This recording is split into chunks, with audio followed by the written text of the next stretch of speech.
नमस्ते कक्षा 8 के सभी बच्चों, मेरा नाम है प्रसाद और आप सभी का आज की इस विज्ञान की क्लास में मैं स्वागत करता हूं। और आज की इस विज्ञान की क्लास में हम जानवरों और पौधों के लिए जो संरक्षित अभयारण्य और उद्यान हैं उनके बारे में कुछ जानकारी हासिल करेंगे। सो बिना किसी एक क्षण गवाए आज के वीडियो में शुरुआत करते हैं।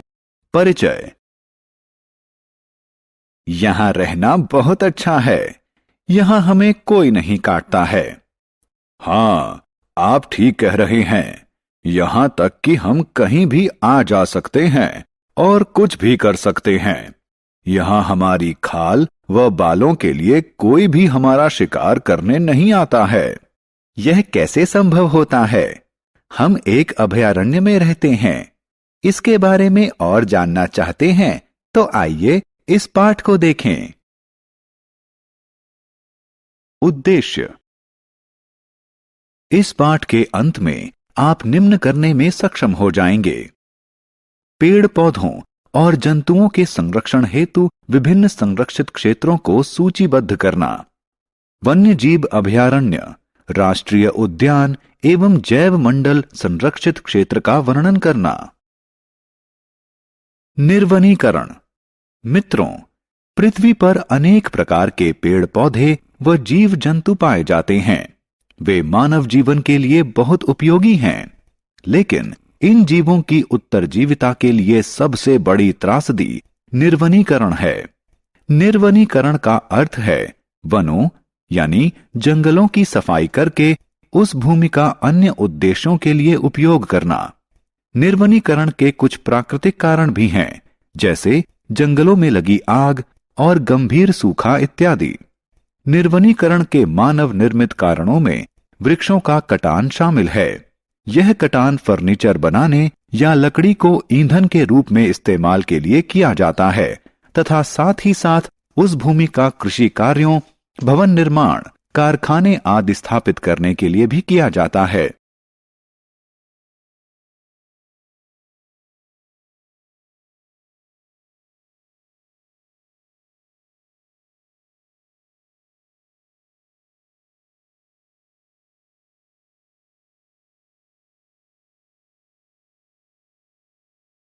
निर्वनीकरण के दुष्परिणाम। आपने निर्वनीकरण और इसके विभिन्न कारणों के बारे में पहले ही पढ़ा है। आइए अब हम इसके कुछ दुष्परिणामों के बारे में जानें। सूखा। पेड़ पौधों को प्रकाश संश्लेषण हेतु कार्बन डाइऑक्साइड की आवश्यकता होती है। वृक्षों की संख्या कम होने का अर्थ है कार्बन डाइऑक्साइड का कम इस्तेमाल के कारण इसकी वायुमंडल में अधिकता। इसके कारण ग्लोबल वार्मिंग होती है, क्योंकि कार्बन डाइऑक्साइड पृथ्वी द्वारा परिवर्तित धूप की ऊष्मीय किरणों को अवशोषित कर लेती है। बढ़े हुए तापमान के कारण जल चक्र असंतुलित होता है, जिससे वर्षा में कमी आ सकती है। यह सूखे का कारण हो सकता है। मृदा अपरदन। कम वृक्ष अर्थात अधिक मृदा अपरदन। मिट्टी की ऊपरी परत के हट जाने से उसके नीचे की कठोर व चट्टानी परतें दिखने लगती हैं। मिट्टी की इस परत में ह्यूमस होता है और यह कम उपजाऊ होती है। धीरे धीरे उपजाऊ भूमि मरुस्थल में बदल जाती है। इसे मरुस्थलीकरण कहा जाता है। निर्वनीकरण के दुष्परिणाम।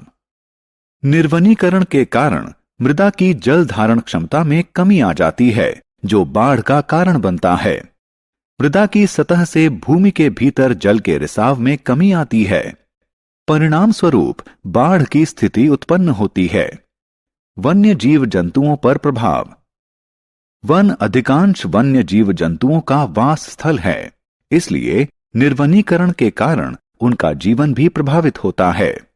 जैव विविधता का ह्रास। वनों के कटान के कारण जीव जंतुओं व वनस्पतियों की हजारों प्रजातियां विलुप्त होती हैं, जिनमें से अधिकांश को कभी भी वैज्ञानिक रूप से सूचीबद्ध नहीं किया गया।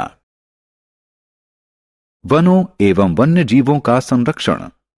बच्चों, आप निर्वनीकरण के प्रभावों के बारे में जान चुके हैं, इसलिए अब आप समझ सकते हैं कि वनों एवं वन्य जीवों को संरक्षित करने की जरूरत है। इसके अतिरिक्त पृथ्वी के स्थायी विकास हेतु वनस्पतियां और जीव जंतु आवश्यक हैं। जैव विविधता बनाए रखने के लिए वनस्पतियों एवं जीव जंतुओं का संरक्षण जरूरी है और मनुष्य की उत्तरजीविता के लिए जैव विविधता जरूरी है। आप यह जानने के लिए उत्सुक होंगे कि ये क्षेत्र इतना क्यों महत्वपूर्ण है। ठीक है, इन संरक्षित क्षेत्रों में वृक्षारोपण, खेती, चराई, शिकार व अवैध शिकार निषिद्ध होते हैं। अभयारण्य क्या होता है? अब हम वनस्पतियों और जीव जंतुओं के लिए संरक्षित क्षेत्रों के बारे में जानेंगे। आइए अभयारण्य से शुरुआत करें। वे क्षेत्र जहां वन्य जीव और उनके आवास किसी भी प्रकार के हस्तक्षेप से मुक्त होते हैं, अभयारण्य कहलाते हैं। इस तरह आप समझ सकते हैं कि वन्य जीव अभयारण्य वन्य जीवों को सुरक्षा और जीविका के लिए अनुकूल स्थितियां प्रदान करते हैं। आपने अपने नगर के चिड़ियाघर यानी प्राणी उद्यान को अवश्य देखा होगा। चिड़ियाघरों में जंतुओं को सुरक्षा प्रदान की जाती है। क्या आप अभयारण्य और चिड़ियाघर में अंतर बता सकते हैं? ठीक है, चिड़ियाघर में जंतु कृत्रिम परिवेश में रहते हैं, जबकि अभयारण्य जंतुओं के लिए प्राकृतिक वास स्थल होता है, जहां वे अपेक्षाकृत अधिक सुविधाजनक परिवेश में रहते हैं। राष्ट्रीय उद्यान। यह सतपुड़ा राष्ट्रीय उद्यान है। आप राष्ट्रीय उद्यान से क्या समझते हैं? हाँ, वन्य जीवों के लिए आरक्षित वे क्षेत्र जहां वे प्राकृतिक वास स्थल और प्राकृतिक संसाधनों का उन्मुक्त इस्तेमाल कर सकते हैं, राष्ट्रीय उद्यान कहलाते हैं। यह जानना रोचक है कि यह भारत का पहला आरक्षित वन है। यह बाघों की संरक्षा यानी टाइगर रिजर्व के लिए प्रसिद्ध है। बच्चों, सरकार द्वारा बाघों को बचाने के लिए देश भर में प्रोजेक्ट टाइगर नामक परियोजना बनाई गई थी। इस परियोजना का उद्देश्य देश में बाघों की संख्या बढ़ाने व उनकी सुरक्षा सुनिश्चित करने के लिए बनाई गई थी।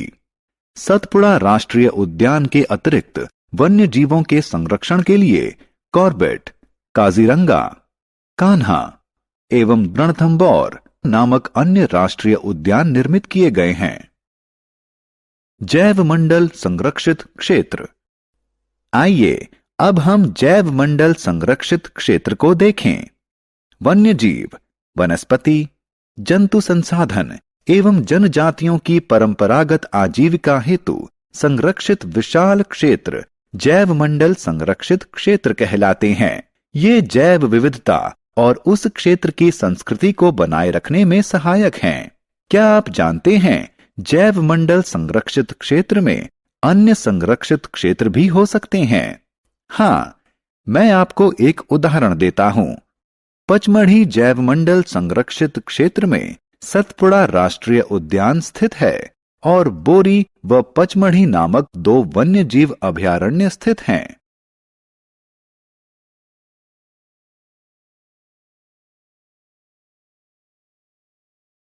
सारांश। आइए हमने जो कुछ सीखा है उसे संक्षेप में दोहराएं। निर्वनीकरण का अर्थ वनों के वृक्षों का भारी कटान है। निर्वनीकरण मृदा अपरदन, बाढ़, सूखा और असंतुलित जैव विविधता का कारण बन सकता है।